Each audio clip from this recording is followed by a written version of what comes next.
গানে মাতালেন শ্রেয়া ঘোষাল। ভারতীয় জনপ্রিয় সঙ্গীত শিল্পী শ্রেয়া ঘোষাল মঞ্চে এলেন রাত ৯টায়। একে একে শ্রেয়া গাইলেন তার শ্রোতাপ্রিয় বাহারা বাহারা, আগার তুম মিল যাও, জাদু হে নশা হে, জিয়া জলে, তুমি হি তো গানগুলো। দর্শকরা মন্ত্রমুগ্ধের মতো উপভোগ করছিলেন এই শিল্পীর সুরের জাদু।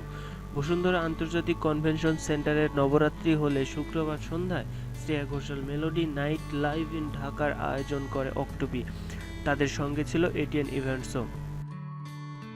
সবাই ঠিক ছিল, শুধু ছিল না কনসার্ট কাভার করতে যাওয়া সাংবাদিকদের সম্মান মর্যাদা। শুরু থেকেই সাংবাদিকদের প্রবেশে বাধা দেয়া, হয়রানি, ছবি তুলতে নিষেধ করা, এমনকি ভেতরে ঢুকতে দেওয়া হবে না। কনসার্টের আয়োজক প্রতিষ্ঠান অক্টোবির বিরুদ্ধে এমন সব অব্যবস্থাপনার অভিযোগ উঠেছে। অনুষ্ঠান শেষ হবার আগেই আয়োজকদের বিরুদ্ধে অব্যবস্থাপনার অভিযোগ তুলে মিলনায়তন ত্যাগ করেন দায়িত্বরত সাংবাদিকরা। আয়োজক প্রতিষ্ঠানটির কর্মকর্তা মামুনের বিরুদ্ধে অব্যবস্থাপনা এবং সাংবাদিকদের সঙ্গে দুর্ব্যবহারের অভিযোগ ওঠে। শ্রেয়া ছাড়া আরও গান করেন কলকাতার কিঞ্জল চট্টোপাধ্যায়, বাংলাদেশের মিফতা জামান, পিন্টু ঘোষ। আরও সুন্দর ও ভাইরাল নিউজ পেতে আমাদের চ্যানেলটি অবশ্যই সাবস্ক্রাইব করুন এবং আমাদের সঙ্গেই থাকুন।